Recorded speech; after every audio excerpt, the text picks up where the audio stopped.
To another stream. Yes, I decided to do something a bit different from my usual. Normally I just stream well, when it's PGR related, I normally do it when it's an event coming up. But this time I decided to do something a bit different. I wanted to do a little bit of a reading, a bit of voice acting, you could say. And also, wow, let's see. And also, I wanted to mix it up in between doing some PGR stuff and some new stuff on every Thursday. Well, I always tend to do Minecraft stuff on my Tuesdays and it's also Mondays, the joys of time zones of everything being different. But today, I shall become a narrator. So just sit back, relax. I hope you're all doing well. Get a cup of tea, or maybe a coffee, or some sort of drink. If you're feeling extra fancy, you can always have whiskey. So, I'm gonna do the Bond dialogues of good old Karenina here. Which I haven't even given a gift. There's still characters I have not done the dialogues with. These three, but I do need to redo Selena's because I didn't read all of hers. Alright. We'll start with the first story.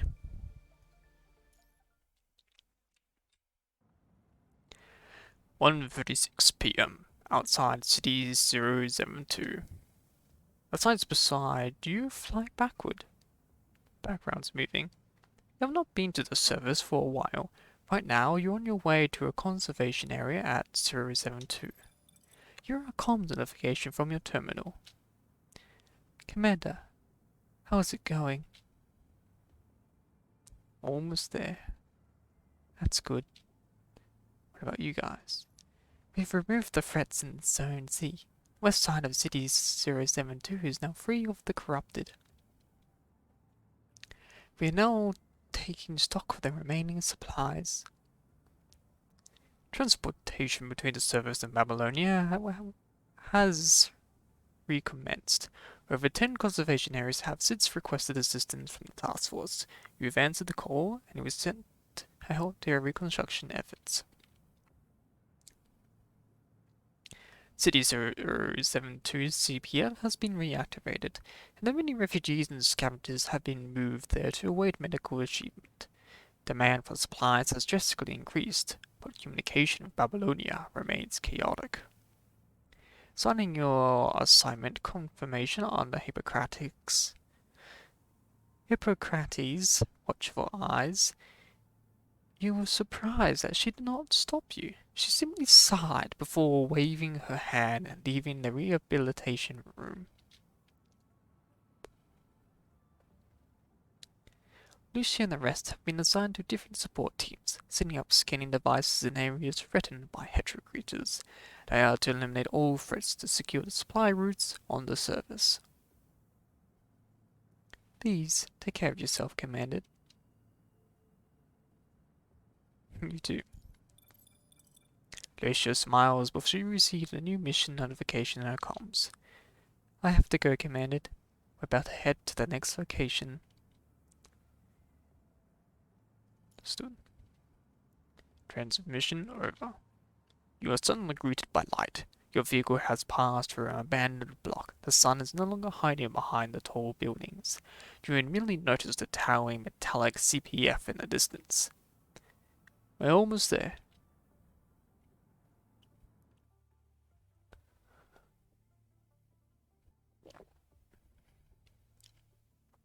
You'll walk toward the entrance of the conservation area with the task force member accompanying you. Bit chilly, isn't it? The temperature on the surface has dropped quite drastically recently. Even a sunny afternoon like this feels cold when a breeze blows past you. Someone is already waiting at the entrance. You walk up, presenting your identification. Visitor. Identity confirmed. Welcome to City 072, Conservation Area. VOD. The person who has been waiting for you is a scantily clad middle-aged man. After you confirm your mission with him, he leads you to the center of the conservation area. This conservation area is even more crowded than you thought. Most refugees who have been transferred here are living in temporary tents. You are the Grey Raven Commander, are you? I knew a Babylonian commander would be arriving today, but I wasn't expecting you. Noticing your confusion, the supervisor chuckles. You're a hero now. It's hard to not know who you are.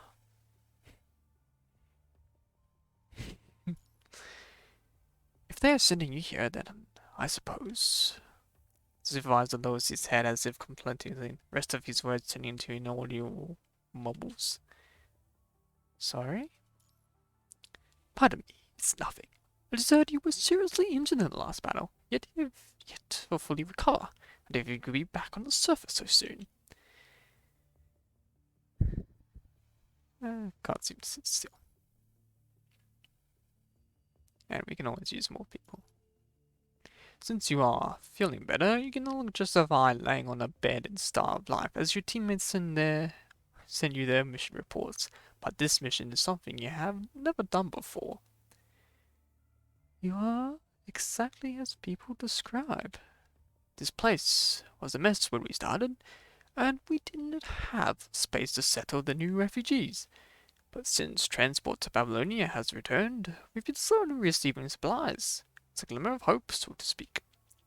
The supervisor shows you a tired smile, the dark circles underneath his eyes, revealing how little rest he has gotten. I heard they're sending people from the engineering force to help rebuild. All right. From the base to the west, I think. I should have arrived a week ago, if not for some problems with the energy station there. We were understaffed everywhere. Supplies allocation was in disarray. Not a single place was doing well. Luckily, some people from the engineering force arrived only a few days ago. We've been doing much better that past 2 days. Following where the supervisor is pointing, you are surprised to find a familiar figure in the crowd. Karenina.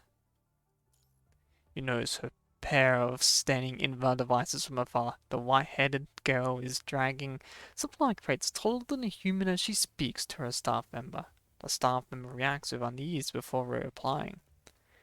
Hearing the reply, Karenina shoves a list into the staff member's hand before stomping off. Before long, she has disappeared into the busy crowd. They sent her.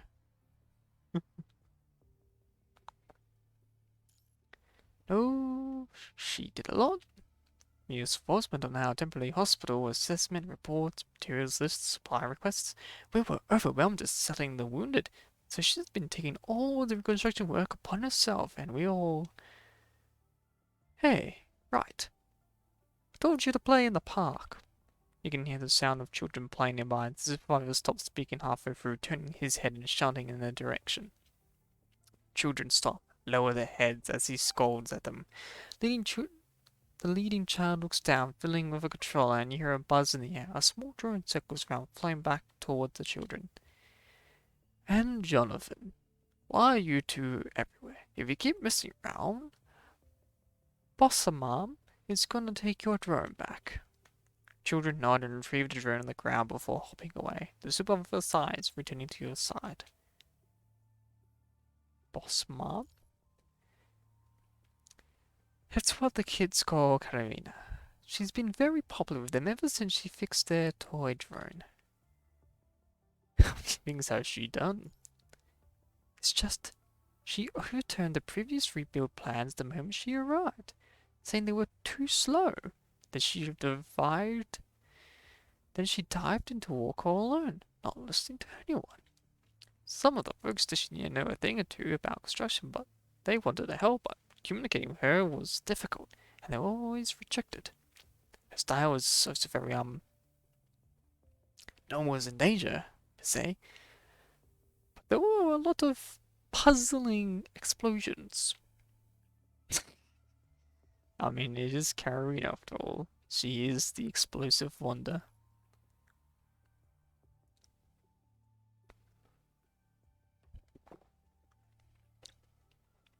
This is when you need Veronica to be the middle person between the people and Karenina. So everyone's been, well, keep Karenina in check. So everyone's been stressed. Mexico and the clash if we keep going like this. She just wants to make things better as quickly as possible. I know. That it's what everyone here wants. Still, it's bad for everyone if she keeps going like this. He sighs, shaking his head. You're recommended.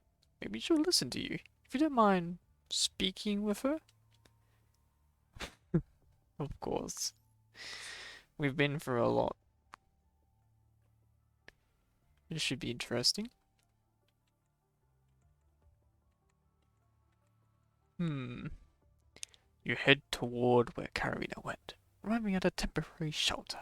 The supervisor said there was a fight when they tried to recover this area. All the buildings were damaged. And this is the only building with a roof. Some heavily injured soldiers and scavengers are currently lying on the folding beds, moaning painfully in their dreams. We can't accept that. Are you kicking us out? You hear a muted shout, which causes a stir. You look toward the sound comes from, and you find the girl you've been looking for, surrounded by the residents. All of them look unhappy and mad. What did she do this time? Katerina seems to be arguing about something with the people there, frowning. She's about to say something with her gaze goes across the crowd and meets yours. Her eyes widen. Why are you... For a second, Karen looks like she's withholding something, then she immediately looks away and focuses back on the residents surrounding her. She takes a deep breath, looking incredibly serious. I won't change my decision. Let me say it again. I have to blow up this place.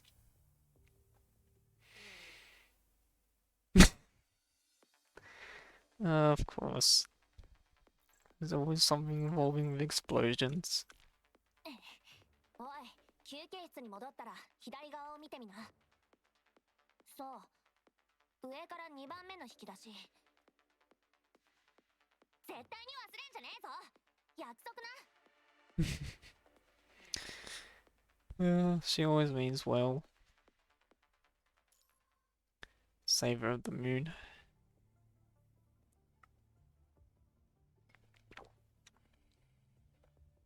Surrounded by the residents, Katerina does not look like she's going to back down.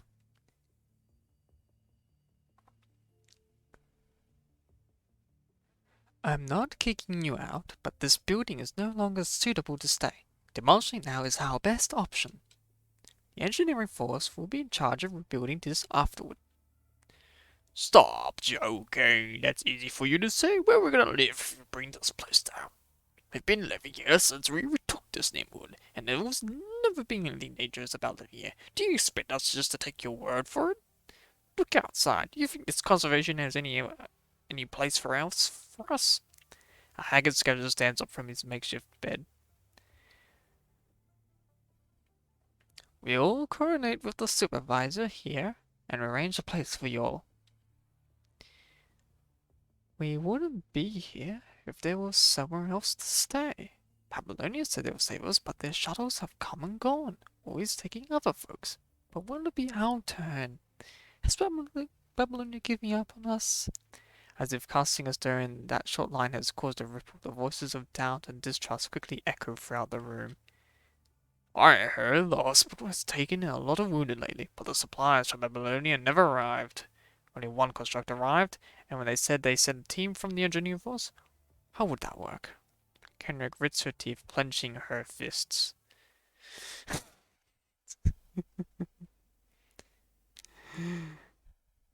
I assume she used the words F and F. Were you listening at all? I wouldn't be here if Babylonia gave up on you. Hero pushes through the crowd and walks to the corner, looking at where she points. You see a crack width of a finger spreading from the exterior to the interior, blocked by a rack filled with household items. This building was impacted in the fight with the Hetra creatures. Its structure was damaged, and you guys still went and took down the load-bearing wall. We were trying to take in as many people as we could, but it means that this effing building is gonna collapse any minute, and you're gonna be buried underneath all of this concrete. You're only still breathing because you're the effing lucky, don't you see? Then where should we go? And here comes me. Babylonia won't give up on anyone. Who are you? I'm a commander from Babylonia. You walk up sitting next to Karenina. Don't worry, we'll arrange new quarters for you all. You don't give up on people. You have just confirmed with the supervisor that the other members of the engineering force are also on their way to this conservation area. How did I stuff up on that word? The catastrophic.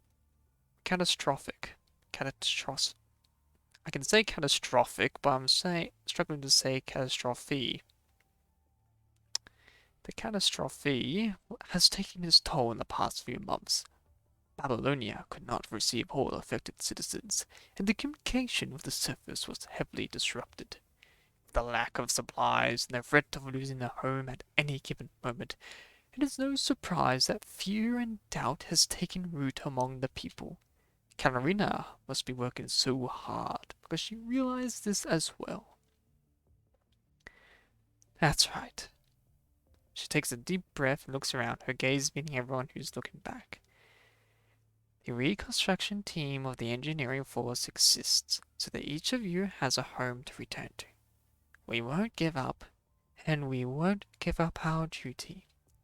There's no reason to fix a building that could collapse at any point. It's much faster to demolish it and rebuild it. In order to give everyone here a safe place to stay as fast as possible, I won't change my mind. Oof. She is a force of nature. Everyone remains silent, no longer objecting, after a while an old trembling scavenger stands up. Well, do as the young lady said. Start packing.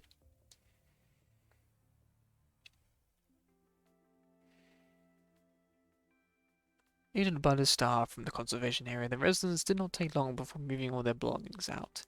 Most of the residents are scavengers who are accustomed to moving out and around in the doomsday. They're used to packing up on short notice and leaving a place that is no longer habitable. Verifying the residents with the supervisor, you will arrange temporary shelters for them in different parts of the conservation area.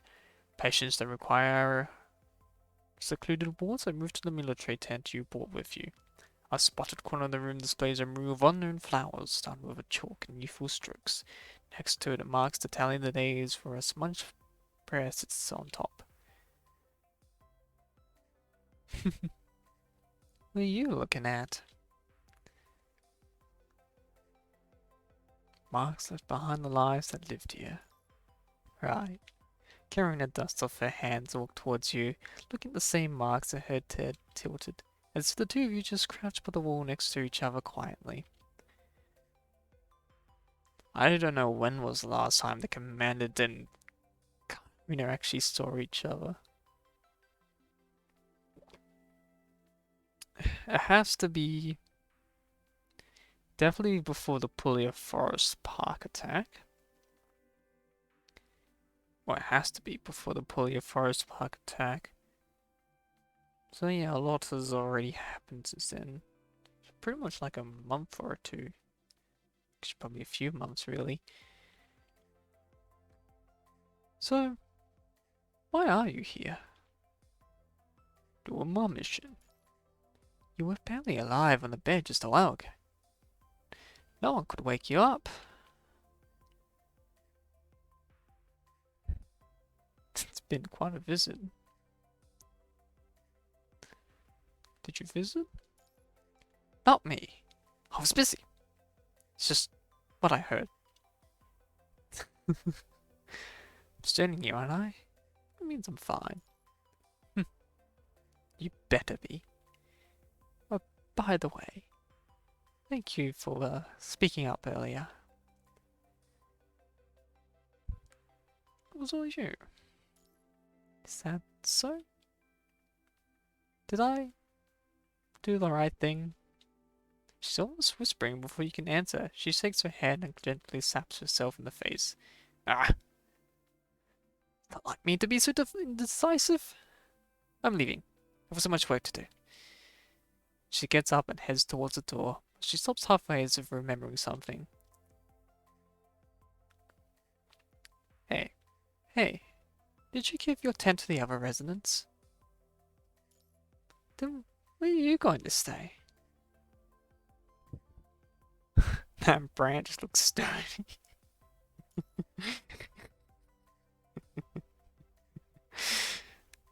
How stupid are you? You're not surprised to hear her shouting at you. uh, I'm just kidding. It's fine. I stated worse. That is a fact. Supplies will only arrive in a few days. You? Forget it. Follow me.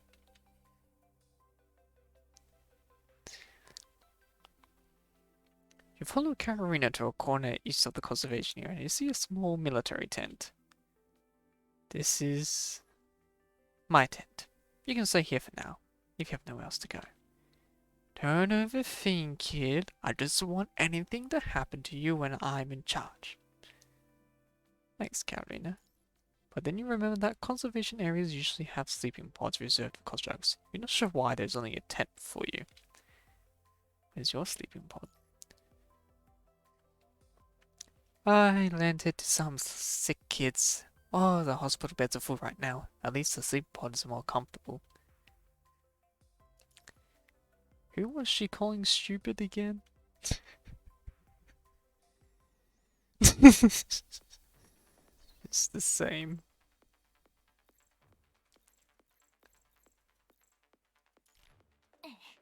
おい、休憩室に戻ったら左側を見てみな。そう、上から2番目の引き出し。絶対に忘れんじゃねえぞ。約束な。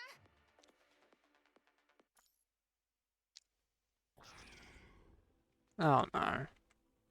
It's always the bloody corrupted. Always up to no good. Like them. Leave an opening at 3 o'clock.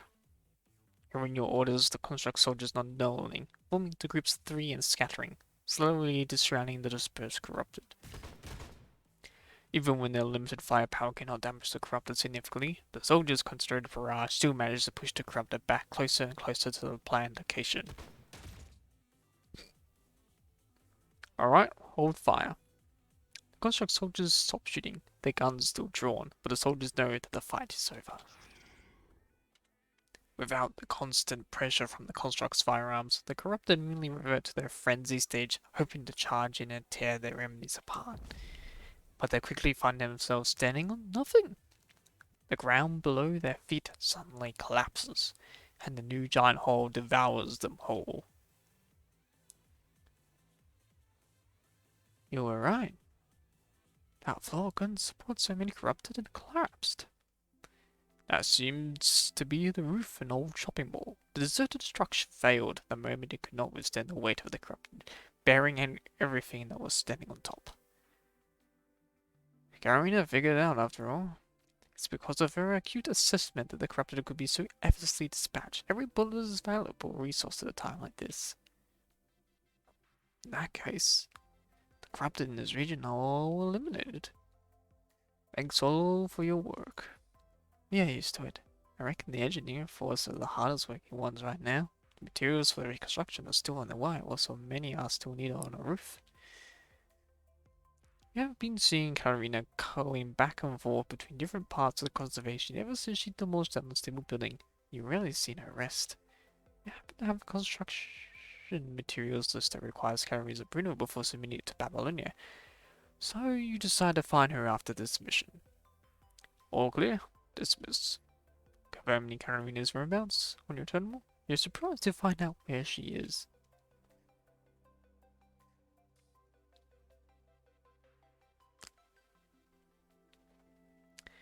If trashes can be used... Trashes? Trash? Rubbish. But isn't trash the plural of trash?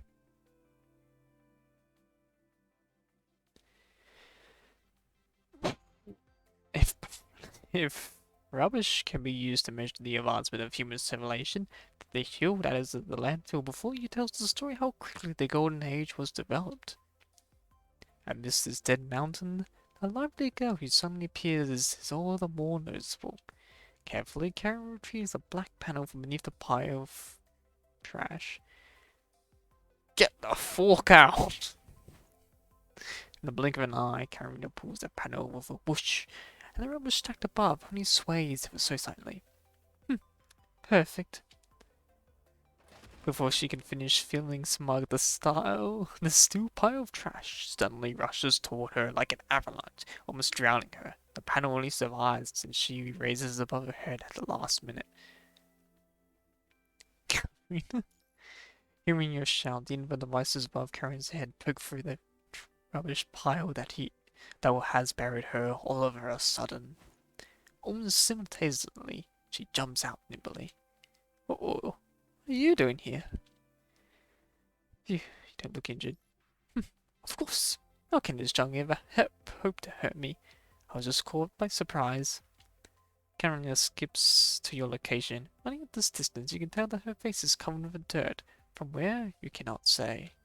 But she does not seem to care. Her smeared face highlights her sparkling eyes in the sun. Even more sparkling is the panel in her hand. Blinding, even. What's that you got there? This is a solar thermal collector from ages ago. It was used to collect some store solar energy. It's pretty cold at night right now. The scavengers who moved out might have a place to stay, but they have nothing to keep them warm. I wanted to make a simple heating device with this and a few other things. Karen fiddles with her hair by her ear, and her gaze starting around. After all, it's too dangerous for them to make a fire in their shelters. The engineer forced have to clean up their mess if they start a fire. No help. Karen blinks and looks at you in disbelief. You? This isn't commanding a squad. It takes alertness, awareness, not wit. It takes experience, imagination to determine if you found it's valuable, if it's treasure or trash. Fascinating insight. As she speaks, she bends down to grab a small, inconspicuous device from the pile and throws it your way. What is that? A port for an energy converter. It's a bit damaged right now, but should be able to fix it. I used to go treasure hunting in the slums with Grandpa back in... I feel like this is unnecessary. I used to go treasure hunting in the slums with Grandpa back in the slums. You already applied that she is in the slums, so there's extra words are not necessary unless the translation they're two different words. I don't know.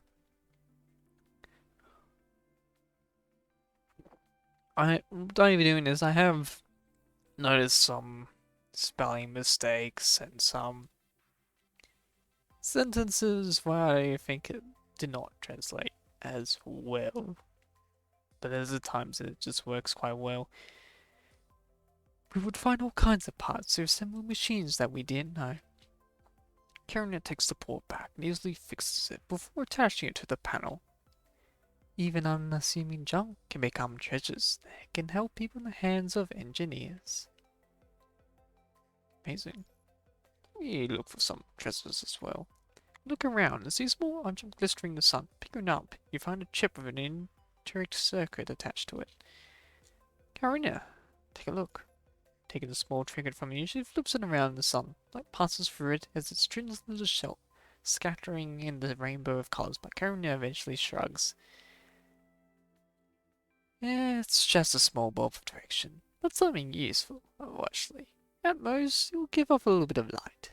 If it isn't broken, definitely trash. What a shame. Disappointed, you take the small bulb back, ready to throw it back in the trash pile. Hold on, don't throw it away. Karenina grabs it from you before observing it closely and smiling. I suppose it's fate that you picked up. Leave it to me. I'll take the small glass ball into the shiniest light there is. You can probably place it alright there. Looking at where Karenina is pointing, you find a familiar structure hidden behind some buildings. The Ferris wheel? That's it. Isn't the Ferris wheel decked out with lights? Let's put this up there to join the party. Looks so much smaller than the ones in the Venus Bash Park. Sure, but the structure of this Ferris wheel is sturdy. We can keep it there and don't worry about it falling down. If the power system still works, we're even able to turn it back on. And then... Now is not the time to think about that. Turning away from the Ferris wheel, Karenina bends down to collect the treasure she found. Do you like Ferris wheels? Me? Nah. I just recalled that night at Venus Flash Park when I didn't. Suddenly Karenina freezes unexpected and blushes. Karenina? Why is my face so dirty? Karenina hurriedly rubs her face with her hand. She seems to have noticed her appearance from the reflection of the solar panel.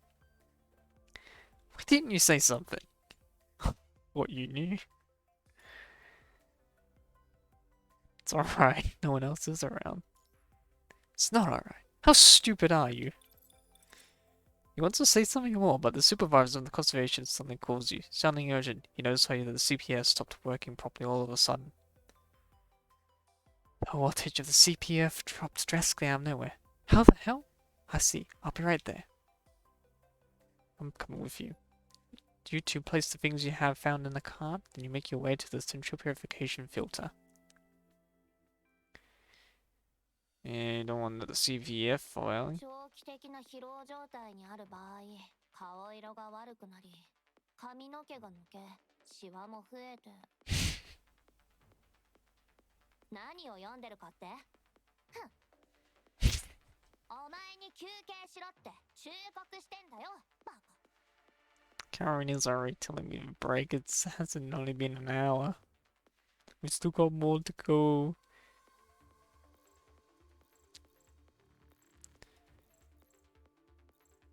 There we go.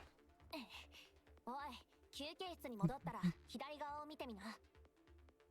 そう、上から2番目の引き出し。絶対に忘れんじゃねえぞ。約束な。It's the only reason why I don't use English subtitles because they just sound like the generic English voice actors for any gacha game. It feels like I have heard all their voices before. So I just stick with the Japanese because Japanese like to make funny sounds.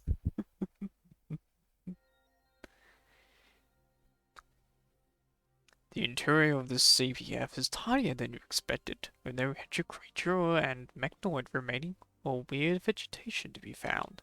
The task force members have inspected this tower after recovering the conservation area. To confirm there is no sign of the punishing virus here, you retract your hand from your holster. You take the elevator to the center of the CPF, arriving in the central control room. Karenina immediately heads to work, examining each and every part of the CPF before the large control panel. Filtration system functional. Its connection to the main power is working. Though the window is the circular interior akin to the other CPFs, the sun slips through the steel arches that form the dome ceiling, illuminating the space. With nothing hidden, this tower looks bright and spacious. Your brows are joining together. Karenina takes a quick look at you while you investigate the power system. Didn't go very well last time I'm at a place like this. Acting foolhardy like a true Grey Raven commanded. Karenina turns back and focuses on her work. She spoke matter-of-factly, with no blame or sarcasm. You know she was referring to what happened to CPF 040. What's the best choice I could make?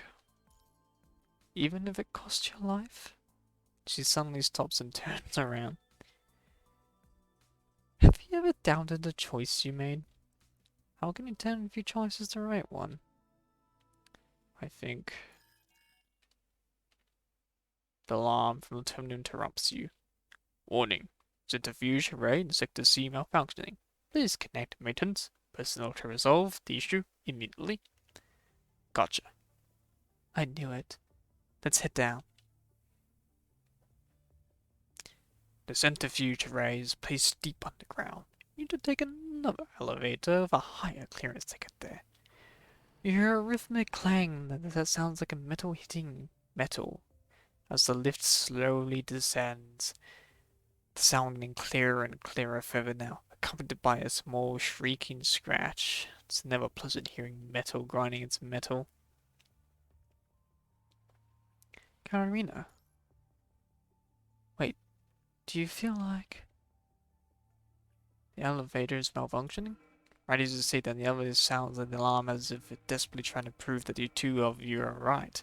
Before you know it, gravity no longer anchors you. You are enter a familiar freefall. Watch out.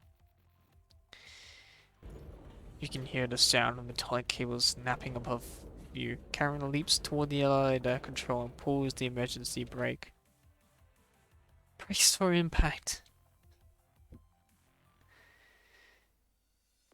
Reminds me of the good old meme of let me in elevator.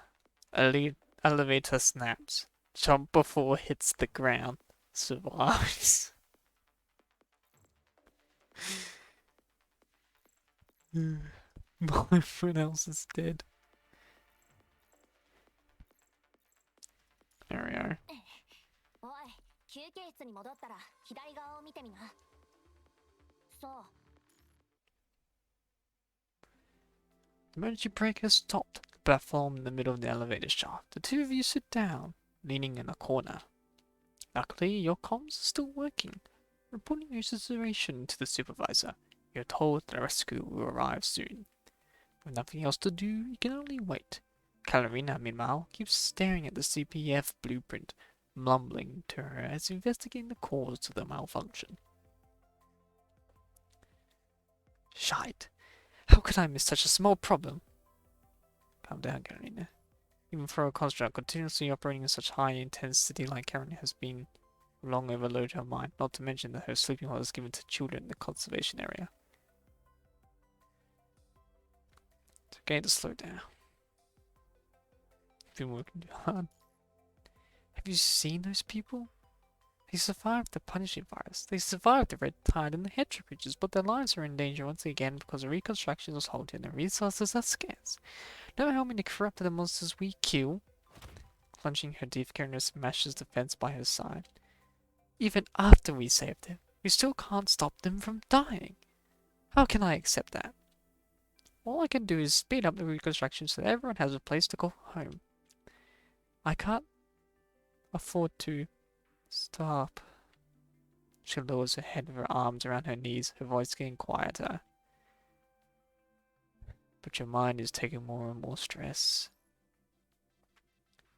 It's because I'm still not strong enough. My methods are always aggressive, but needing a fight or research. I think my decision was wrong to all of us. Every minute counts. I know there's danger to everything I've chosen to do, so I used to think no one else would get hurt even if I messed up as low as I was by myself. That's not true. Because of all the responsibilities I've taken, consequences of my choices no longer affect me alone. I keep worrying if I did the right thing, if if I brought misfortune to others, if my choices have hurt the people that matter, Karenina, it's lame, isn't it? How like me to think like this? It isn't. That's how you feel. You? Stop joking. You're more reckless than me. Your voice is soft and calm. Karenina mumbles. Her apparent exhaustion becomes more evident. Where to? You worry if your strategy is the right one. You fear the people you care about will get hurt because of you. Making choices means accepting the consequences, and Karenina has never run away from hers. So whether as an engineer or a warrior, to me, you've always been incredibly strong. Karenina. You do not hear Karenina responding. Suddenly you feel something heavy on your shoulder. Something fluffy is leaning on you. You turn to find Karenina's eyes closed, breathing calmly. She's already entered a short-term rest. She's indeed exhausted. You slightly move her shoulders and make sure she sleeps in a more comfortable position. She can take a break before the rescue arrives. You have no idea how much time has passed when you suddenly hear a notification on your comms. Captain, Commandant, are you alright? Karenina, wake up. Huh? Why am I? Noticing that she's almost completely leaning against you, Karenina awakes from her sleep and springs to her feet. I think our rescue has arrived. You point at the screen on your terminal and an engineering force member is currently twinkling next to the monitors of the elevator surveillance. You?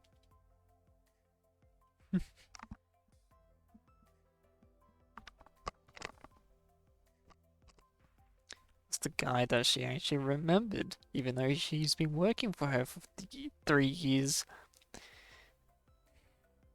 think it was 3 years. I wasn't expecting you to remember me, Captain.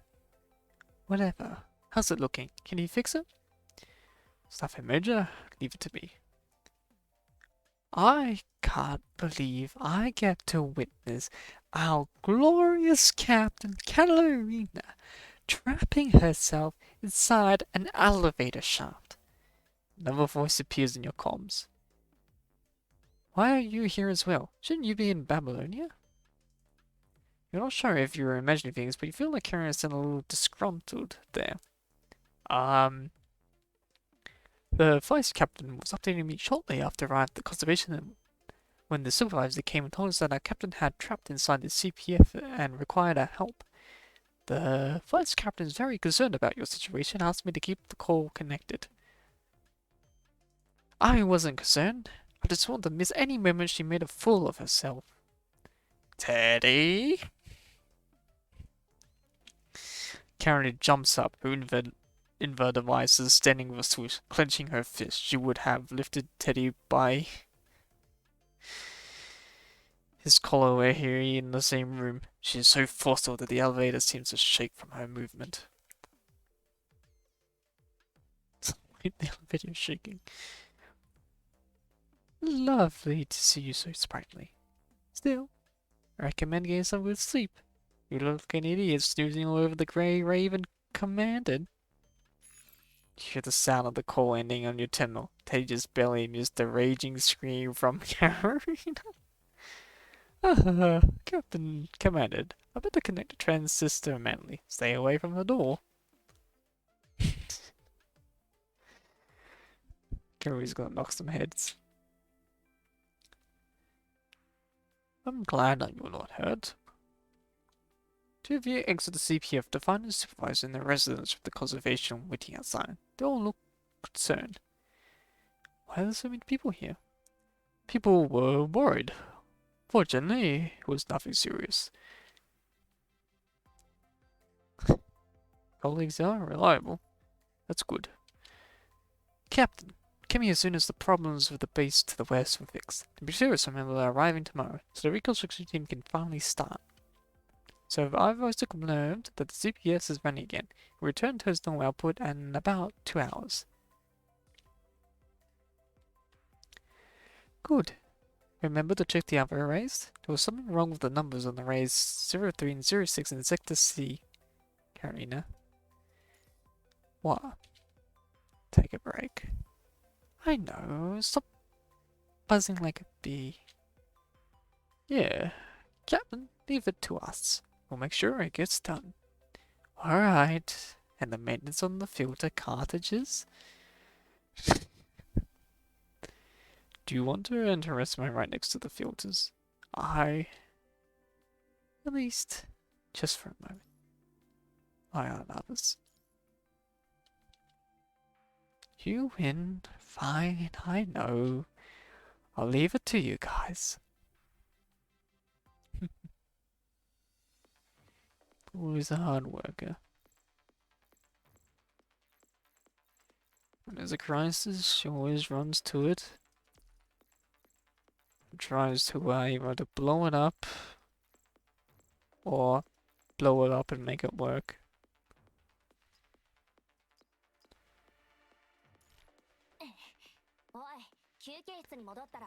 Alright.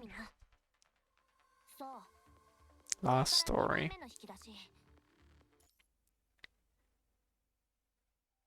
The sun sets and the CVF hums in the silent night.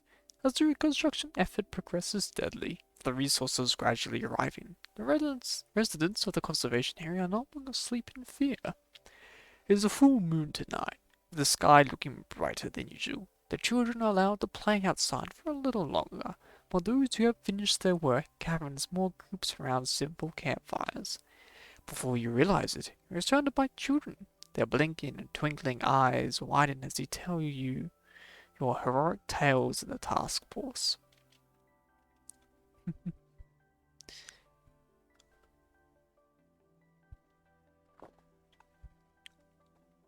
Not all your stories are suitable for them, however, they have seen enough cruelty even at their age.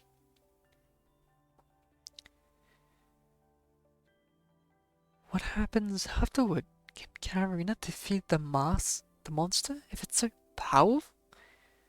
Afterward. What are you guys talking about? Sounds fun. Mind if I join you? The supervisor of a pot of cold juice next to the children. Just telling them stories.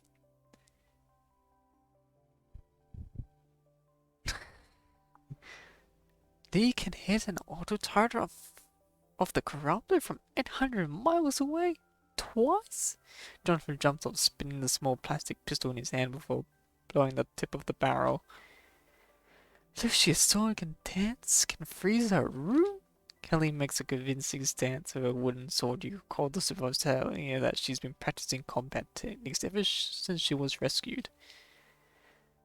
Liv can fly and control 8 levy guns at the same time?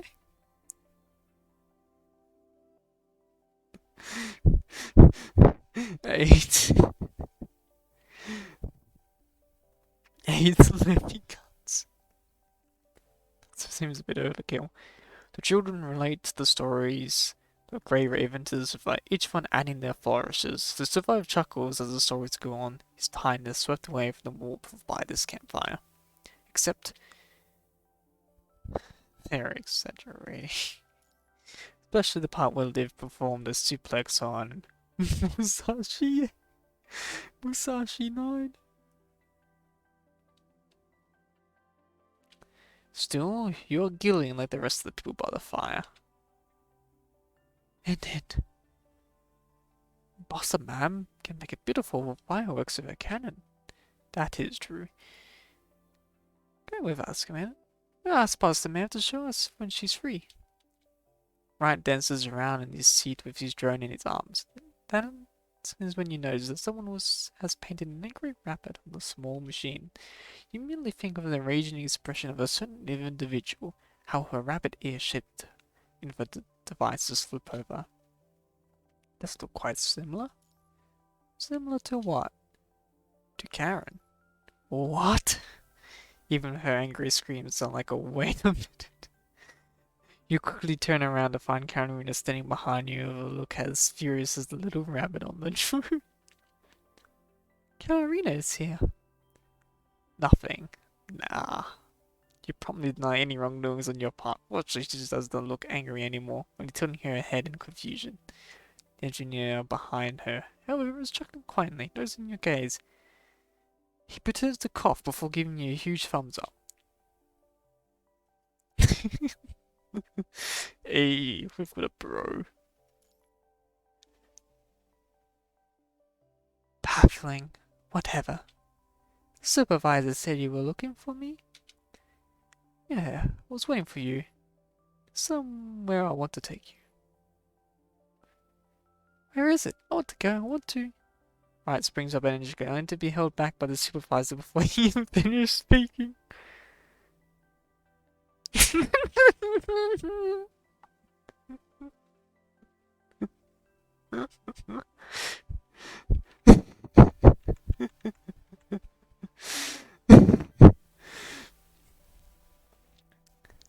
Don't be a third wheel on that date, you little punk. Date? Karenina's expression shifts. Startled, she turns to her face, screaming. Explain immediately. I'm gonna go. What? I suppose you can call it that. Her expression does not change, but her innovative eye stands up at a snap. Jeez. Move. Stop. Walking. Going for a broke. Karenina grabs your hand and heads out. Without the light from the fire, you can see the slight hint of red that flames her ears. Well. What? Without turning around, Karenina keeps walking straight with your hand in hers. We're heading the wrong way, it should be that direction. Tell me sooner next time.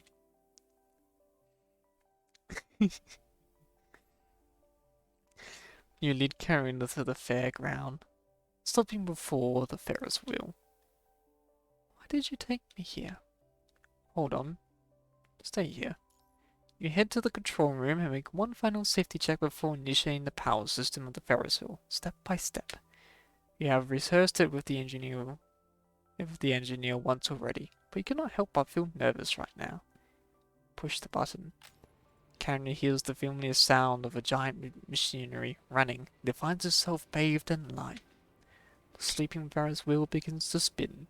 Kaleidoscopic neon lights brighten the night sky, illuminating the desolate fairground. A breeze gently caresses Karenina's face.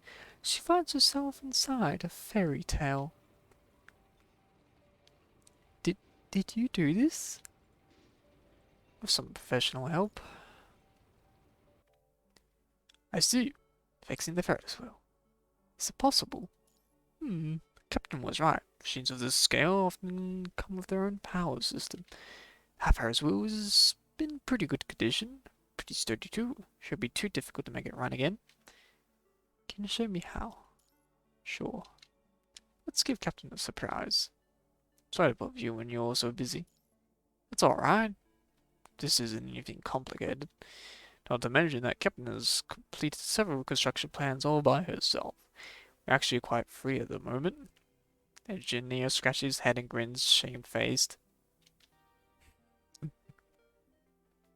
Standing before a cabin of the Ferris wheel, you extend your hand toward Karenina.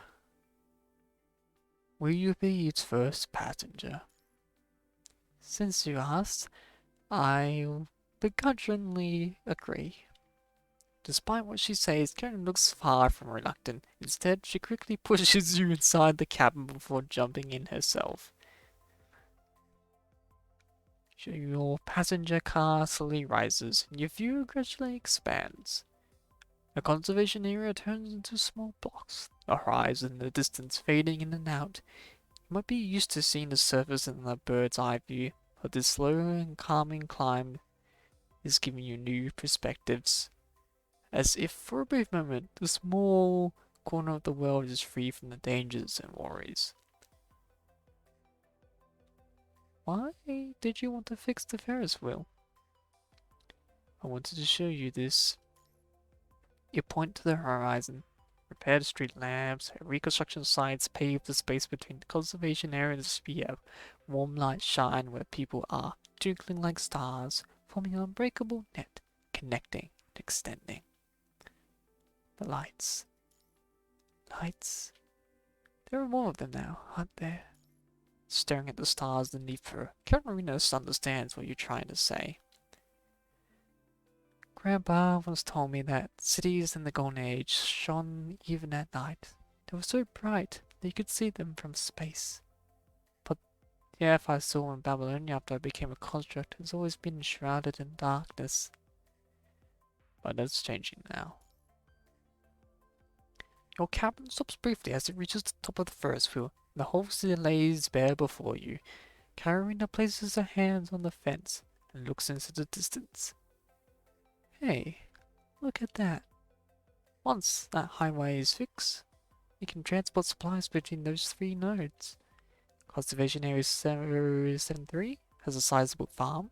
The temporary hospital here is almost complete. The power station to the west has started working. People can be self-sufficient by exchanging resources between different nodes. The docks connected to lines. Lines form planes, as if passing a torch from one to another. They will soon light up this world again. She holds up her hand as though she wants to grasp the lights below.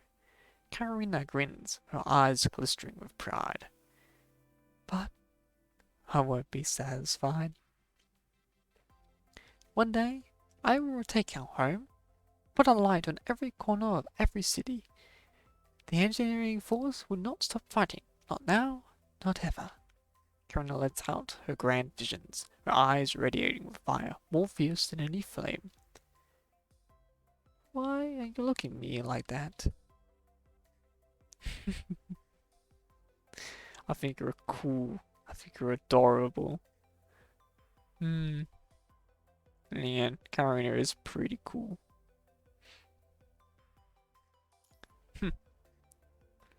Did you notice it now? Better late than never, I suppose. I'll do even better in the future, so watch carefully. I won't just... I won't just watch. I'll do my best too. Blushing redness spreads from her cheeks, all the more apparent under the bright moonlight. Karenina seems to want to say something, but she just lowers her head in the end. Stupid. You seem to catch her mouthing that would before she turns away. Your passage car soon reaches the ground once again. In the distance, a few children are dragging the engineer and his supervisor toward here. You reckon they have seen the Ferris wheel and all its lights turning on. Way too fast. Huh? The Ferris wheel. It spins way too fast. What fun is there to end so quickly? Still haven't... I'm gonna calibrate it tomorrow. You're coming with me. Alright. Go back and get some rest. Got a lot to do tomorrow, and you're not going to slow us down by napping at work. Karenina jumps out of the camel, waving at you spiritedly. And you step forward. So that was Karenina's sire. I don't even remember what Karenina Ember's story was. It's been so long, I have no memory. Info. I might as well do a little bit of dialogue. Unlike most engineering force frames, Karenina opts for a design that features higher power output and more durable internal structure rather than a design convenient for position maneuverability. With determination, position maneuverability can be easily achieved, but power output is different. You cannot make it up for it. Although it sounds like a force argument, no engineer force members object to this in word or heart. Few people know that in addition to her own engineering projects, Karenina also has expertise in frame design for construction. However, she has not accepted to any of the frame design organizations mainly because her designs required a high budget and had unnecessary high performance. The reason behind such designs is that King was always prepared to fight the most dangerous places. The engineering force can be roughly divided into two parts. The maintenance team in charge of Babylonian maintenance and the construction team that works on projects on the surface. The first mission Karenina received after joining the engineering force was to rebuild the ruins in the area, where the slums she and her grandfather once lived happened to be. Reduced to tragedies of corrupted tag human siblings after becoming the captain, Karenina chose not to stay in Babylonia like her predecessors, but traveled frequently between the two teams. Even though Karenina does not fight on the front lines as often as the task force members, she's always searching for a glimmer of hope on the battlefield of technology. Fortunately, Karenina is never alone in this fight. She races against time with her warriors, battling difficulties in her responsibilities as the captain and her source of pride. Destruction is not an end, it is a means. Karenina does not take pleasure in destroying things for the sake of it. In fact, she approaches it with great caution. Once she determines that destruction is necessary, she will completely destroy her target in order to rebuild a beautiful new world in its place. Destroy the old world to bring the new. On the path to the future, hope always appears in her sight. Karenina is never short of the courage to seize hope. Despite struggles, this bravery has propelled her forward. Now she has gained another kind of courage and confidence. The courage to destroy the hope in her hands, the confidence to rebuild it anew. There are so many secrets. At the beginning of the modification, she didn't expect Corona would accept all of her outrageous demands. As a result, the backup plan she prepared was never used. The only design proposal rejected was the created based on her personal preference, an inverter device is twice as large as the current one. The argument was settled with the Karenina's compromise.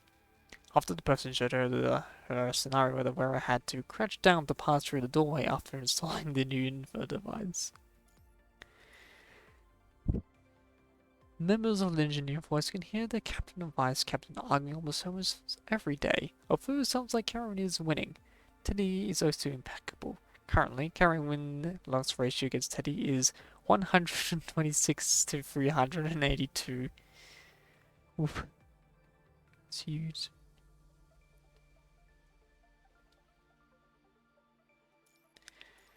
Even in Babylonia, people like Karenina who pursued education after becoming constructs were very rare, not to mention that she graduated the high school among all the students in her major.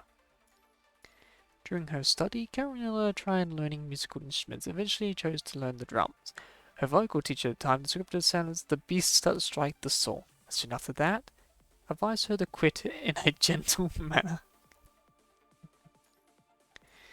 To adapt to the new combat style, Karenina has to go through high-intensity zero-gravity and hypergravity training every day.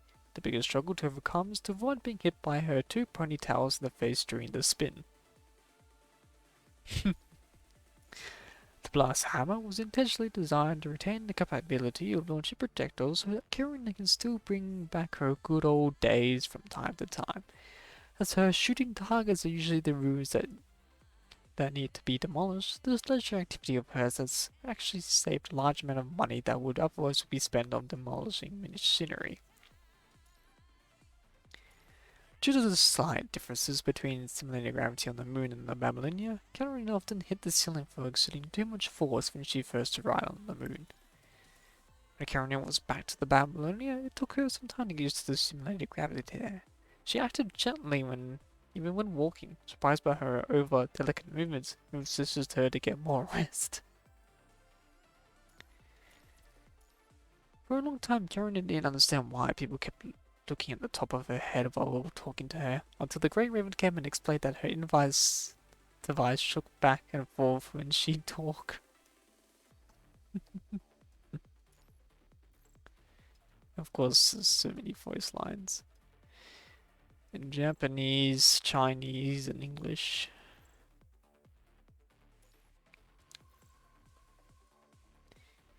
But I am curious though. Karenina, first one. What? I don't remember what how her story started. Yeah. Let's have a look at the start. Liv, do you know how to fortify the wall? No problem. MIKU handle the logistics of the support force. Understood. So careless and disorganized. Is this how you Great Ravens manage this? This base wasn't built overnight. But the defense planning for this base is in complete disarray, not up to par. Looks like I have to do it myself. I can tear down the pile of materials over there and have a look. I bet there are treasures in there. I just finished packing all of that up. There's nothing but junk in it. Oh, what about this pile? Nanami? Are you here to help or cause trouble? Ah, never mind. I'll go out hunting corrupted for a while. Out of sight, out of mind. Be careful then. Don't worry about her.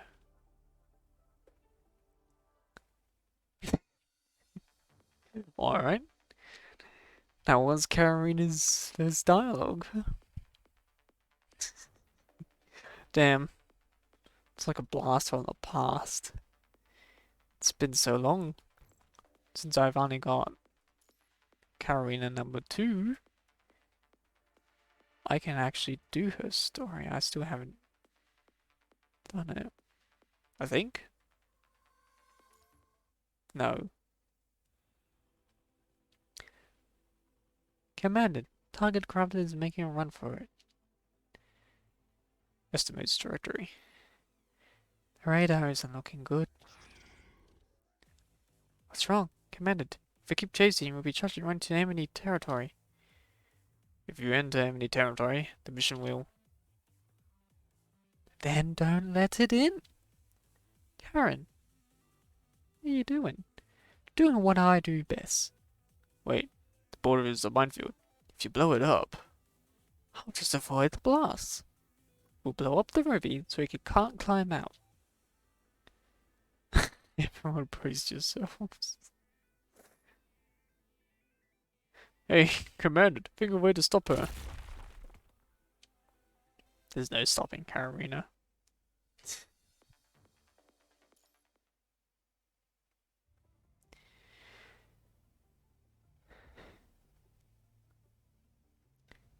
You really need to reflect on your last mission, Karenina. Why? Didn't we take out the new variant? Are the Grey Ravens alright? Only because the Commander acted accordingly and the Grey Ravens have enough experience under their belt. If it was someone else... Since when did you like hearing yourself talk so much, Bianca? Just the person that I need. Ask the Commander yourself. Didn't the headquarters approve of our results last mission? Okay. Can't say I approve of it either. What? Then what? Just watch the new variant run away? There'll be even a bigger loss. Same for Alicia and you. And the Commander.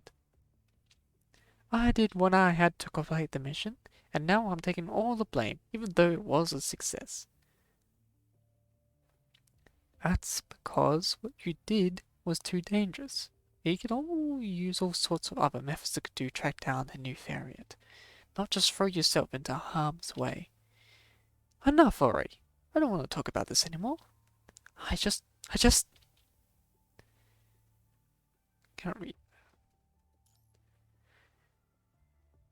She gets the point, Commanded.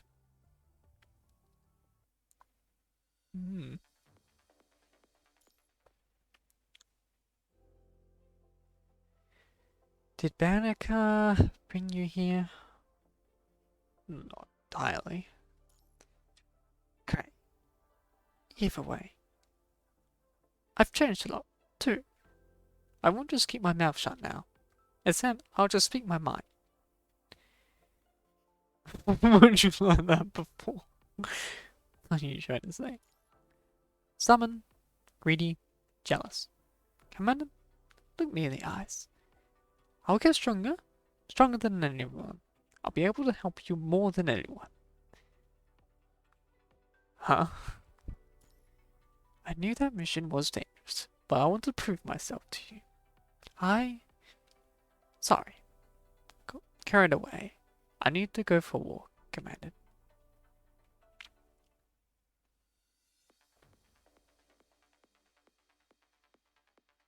It was 4. Yeah, it was 3. Karenina. What? It's nothing. I just want to say good work back there, cutting down the corrupted with the tyrant. Piece of cake. You're gonna need some practice with the tyrant, though. You've got the controls down, but you keep missing your mark. Understood. I'll try my best. Should count on you, Karenina. Looks like not much has changed. Guess she's avoiding me. Heard what happened, Bianca? Yeah, I heard everything. That's why the Commandant has asked to release her. Commandant, as you know, Karenina has always been trying to get stronger. I'm not sure why she's so persistent, but that's why she's drawn to such things. As for you, I think you're the strength that she seeks. Not so worry about me. Too humble, Commandant. You haven't had much time to find out your side, but we all can see there is something brilliant about you, Commandant. And as the Commandant, you're something she has never seen before. That's why she seeks your approval. Briannica really being Karenina's wing woman right there.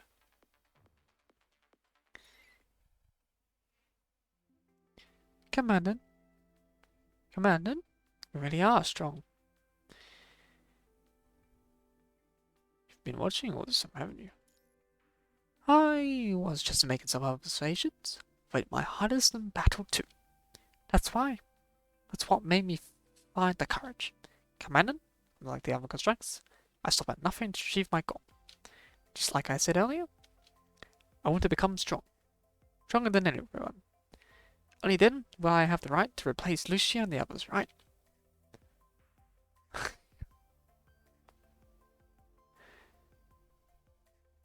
But I can't just want you. So, if I'm strong enough, that won't be enough. I believe a construct strength is to show one's strength in a fight against the corrupted. Only now am I fit to do so. Tell me, Commandant, what do you think of me?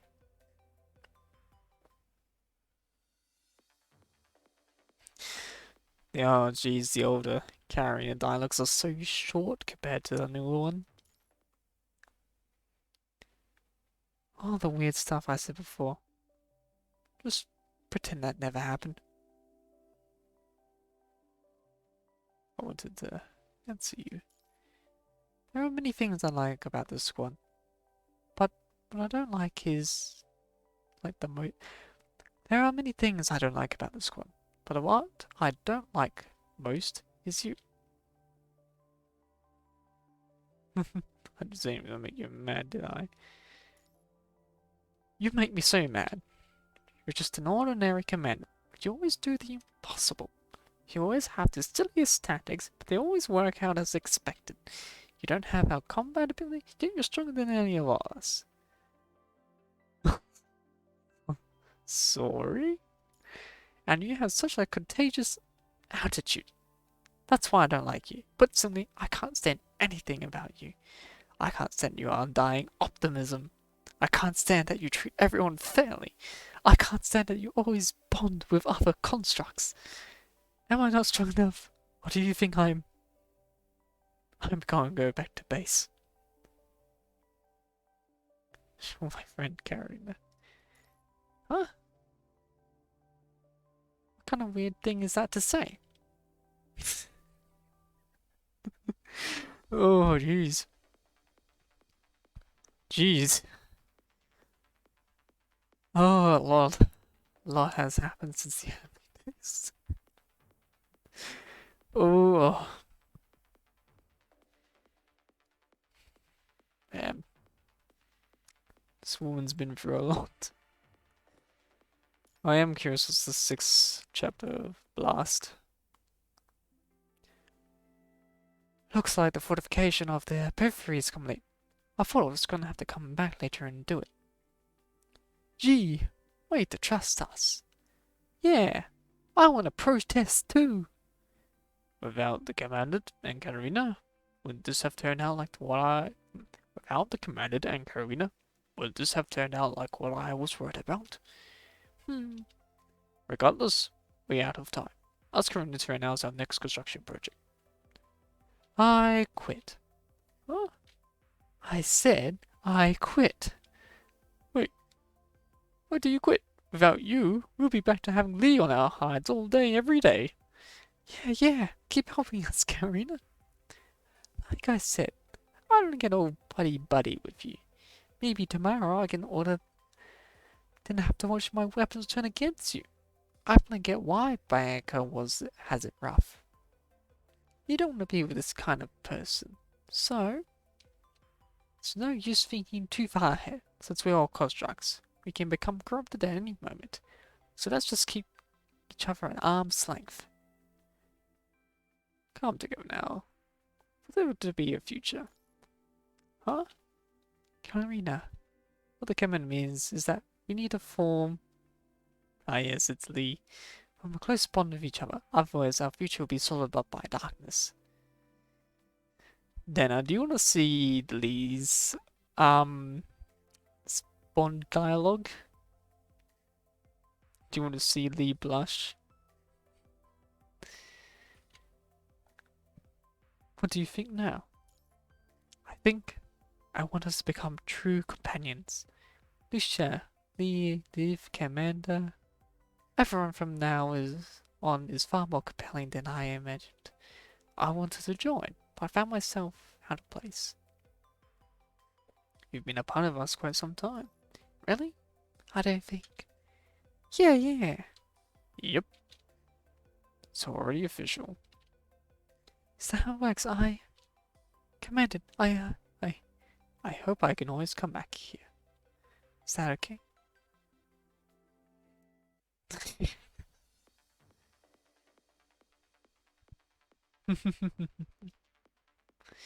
Oh, I still got some time. We can do a little introduction to Lee.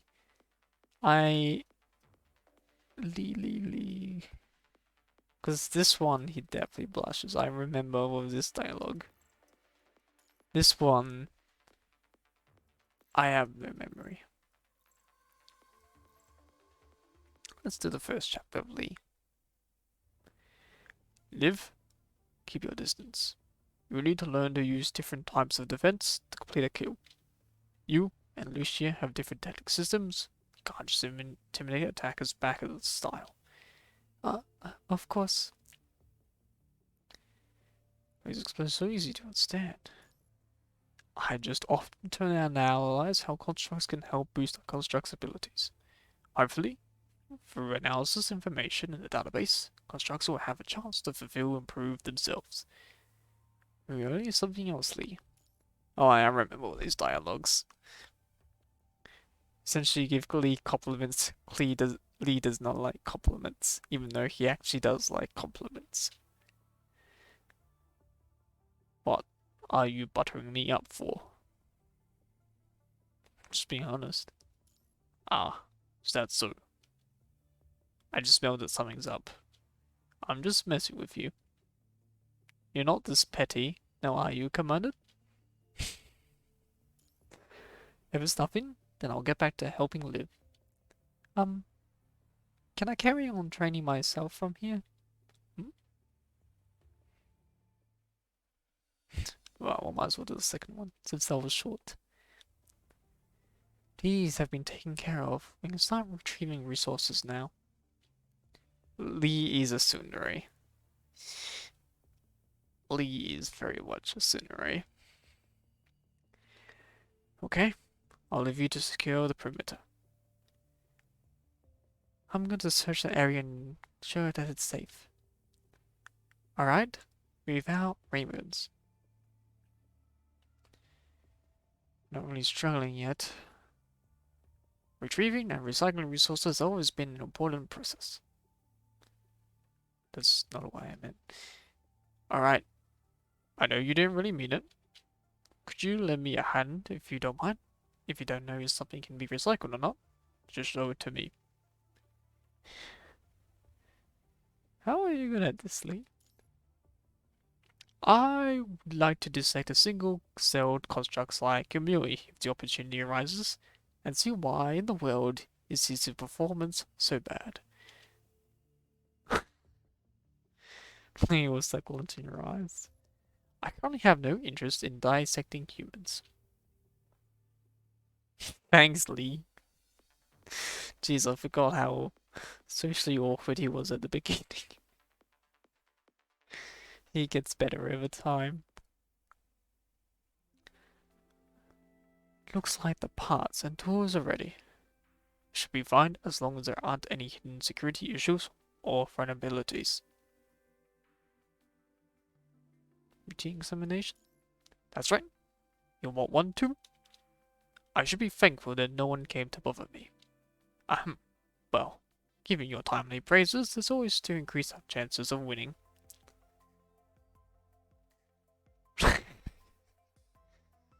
Ah, he acknowledged. So I'll make you something with recycled parts when you've destroyed 500 corrupted.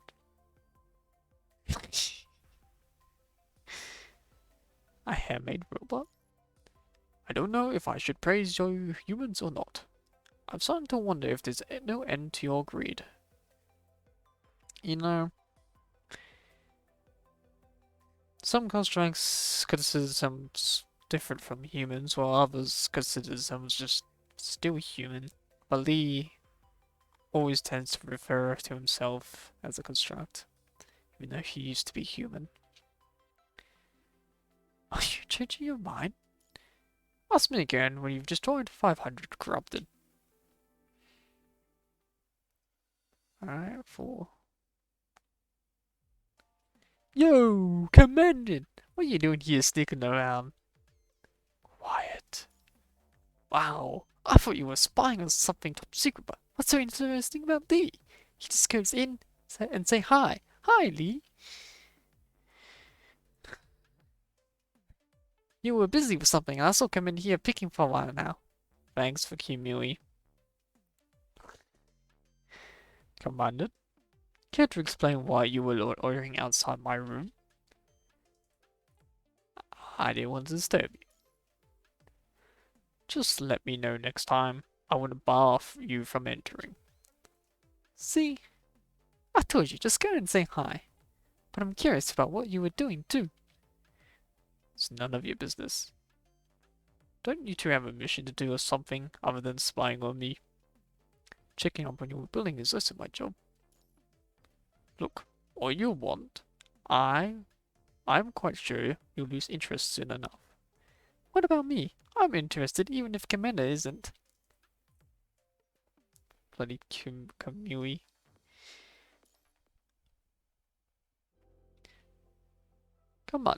Commander, are you here for Lee?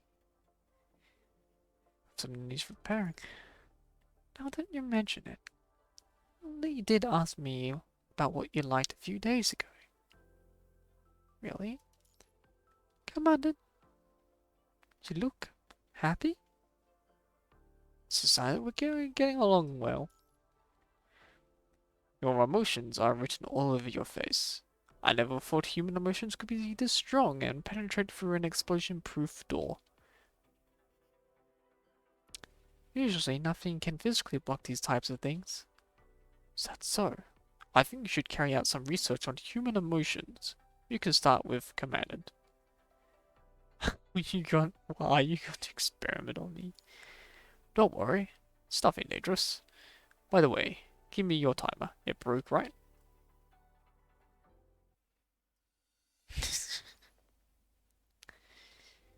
Commandant, equipment and repair resources are ready. After the countless inspections and investigations, I am sure that happened last time won't happen again. Good job, Lee. Commandant, I thought you've destroyed 500 corrupted.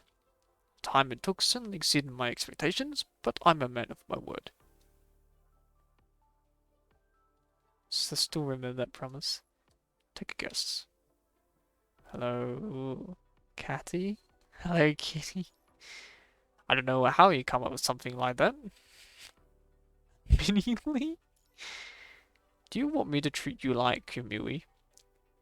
Cat easily? I'll be happy to show you the human electrochemical device in my room. I'm out of ideas. I knew you wouldn't be able to guess it. Here, take it if you want. Lee reveals an exquisite little robot that would dance when you placed it on your palm. It also comes with a handy alarm function. He turns back towards his weapon and continues to tickle some parts. Right, one more thing. If you decide to accept it, I won't forgive you if you lose it. Well, that's beginning of Lee's story. Let's go with Lee number 2. A figure in casual attire and I'm busy in the workshop. Lee. The person turning around reveals a stern face. Lee. Perhaps your mental capability has reached that of a normal human. This frame is equipped with the latest tech coating produced after Kamui's latest batch of frames. It was made on the same assembly line, so maybe it has slightly altered my appearance. Looks, the new Lee will take some getting used to. Just close your eyes or be patient. At least this new frame has significantly improved combat abilities. At least, what don't you like about it? Like is a human construct. I just need some time to get used to it, or at least modify it a bit. Are you modifying it yourself? Only Nanami and Kamui used the workshop for training. I'm obviously here for assembling and modification purposes. Do you think it's a problem modifying yourself? I run a few small risks. Where my mind may go berserk, I'll become a bloodthirsty killing machine. You've got to be joking. Isn't it obvious? Now he's making jokes. So, Commander, what brings you to the workshop? Remember that tiny movie you gave me? Is something wrong? Not surprised. After all, it was assembled out of recycled, corrupted parts dating back to the last century. It's about at the end of its life expectancy anyway. Did you bring it? I'll run some tests on it. I got it right here. I've replaced some of the scrap parts, but the core chip is too old, and the workshop doesn't have any spares. Do we have to kill more corrupted? Hello DJ, how are you doing? I'm just showing Dana some lead. This fella here some Bond dialogue in my favorite gacha game. We can't let this type of chip from dismantling get corrupted. However, I know where we could buy one. Awesome. Don't get your hopes up just yet. Do you know what kind of chip? Can you just go with me? Constructs can only leave if we're on a mission.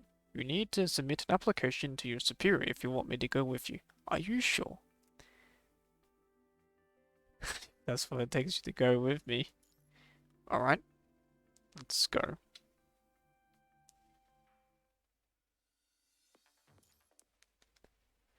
And now, Dana, you're going on a date with Lee.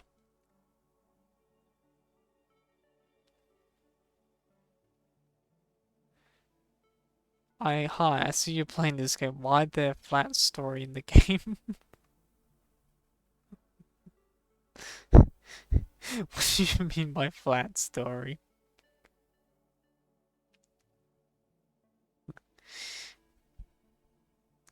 What is it?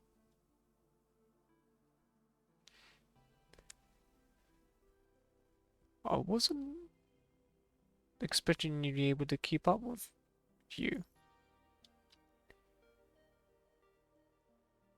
Are you working slow so I can keep up?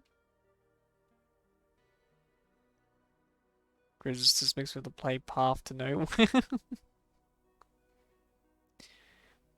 We just need to cross the street and we'll be there.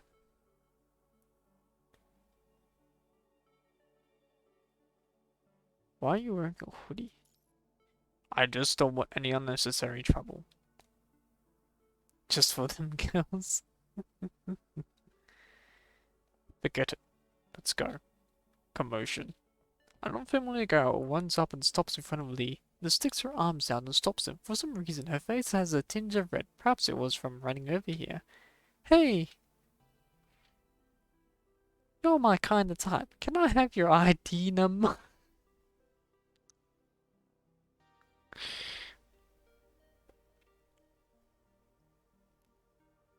Ah, it's a shame, Dana. Let's go for Zod. Fine, let's go, Lee. Lee refrains from turning his head as to trying to restrain himself. Let's go. Look at that, Dana. Lee's blushing. You're just gonna leave me hanging? Lee left that girl hanging. He does not pick up hoes.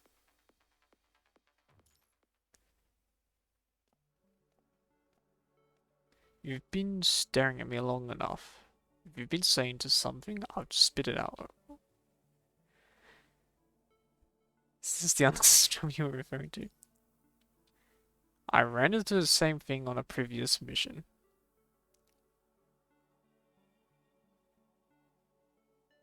I mean, it's a game that girls mostly being or trying to be dummy mummies. They are trying hard to showcase.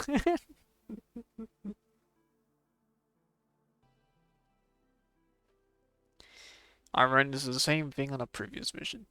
This invite device isn't the usual horn shape, so people mistake me for a human. Do you think people care if you're a construct? Constructs are combat androids created by humans. Humans have a set of reasonable rules, therefore we abide by them, much like how mathematics adheres to causality. If I had time to concern myself with such trivial matters, I'd been off using this time to upgrade my weapons. Are you okay with me being the only human you talk to? Compared to stopping the punishing virus, this shouldn't cause any problems. But this feels different from my usual work. Walking around alone in the street, clothes, feels like a date. I don't know if you've noticed, but your mind becomes unstable whenever you go quiet. Your ears are turning red. You've stayed connected this whole time?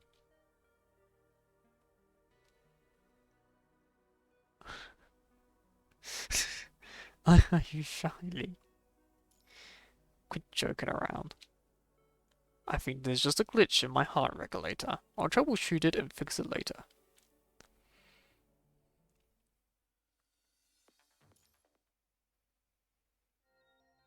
We're here. Did you find about this place, Lee? It's a supply depot for ordering military-grade machine parts. It's off the beaten path, only few people know about it. As for how I found this place, machine parts in this workshop are uniformly rationed, but a few special parts need to go through an application process. Parts are then sent anonymously to the headquarters. Even though there isn't an address listed on the orders, each order has a Duffertine equation and a irregular arc hidden on it. After solving the equation, I got a set of coordinates. I compared the curve of the terrain and the calculated Eden's trajectory to accurately pinpoint this location. After that, I took some time while we were preparing for a mission to investigate the area, and I found it. You're always just quietly observing every little detail. Anyway, we should be able to find a core chip in the tiny robot there. What kind of chip is it? It's a special chip. No set ID code to identify it. Just stay here, I'll go look for it.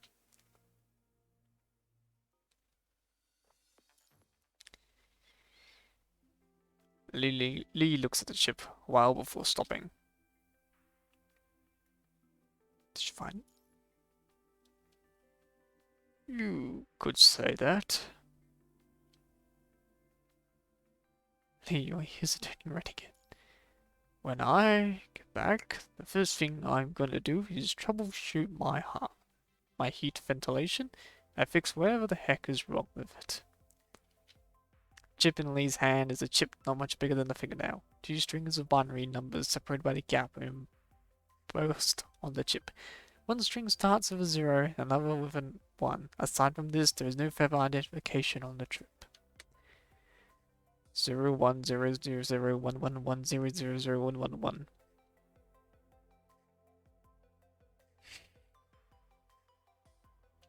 Lee quickly puts the chip into his pocket and looks away silently. Anyway, we found the chip. And I already paid for it, so let's go.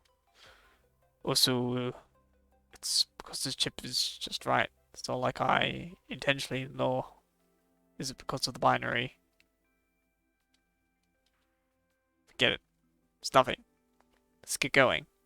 I'm not the one who's applied for an extension. You can if you want.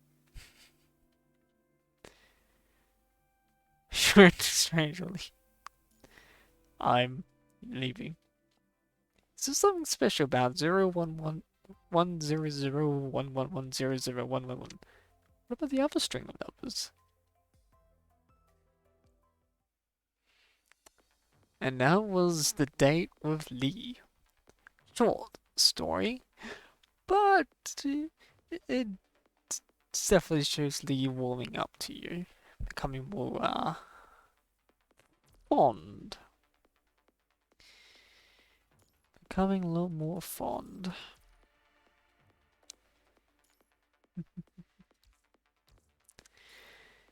So, how did you like that dinner? The date with Lee.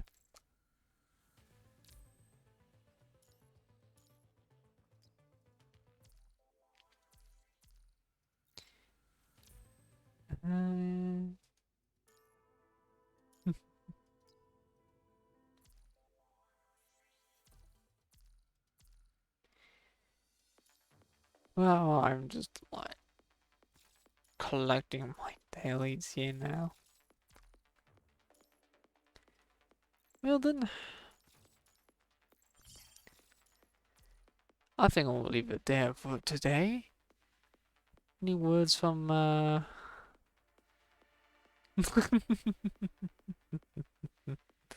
don't know if that's a good sign or a bad sign. But let's see if any words of advice from Karenina. ああ、マジで苦労するぜ。いっつもお前につきまとわれて。おい、どこに行くんだよ。よそに行くんじゃねえ。Well, that's the wise words from Karenina. Well then, I'll see you next week. I know around this time next week I'll be doing Nier Automata. Wait, no, I won't because the new PGR event's coming out next week. So I'll be doing the new PGR event instead. But, and I'll be doing some more Minecraft on Tuesdays. Any case, see you all again in the future. Best of luck to you all.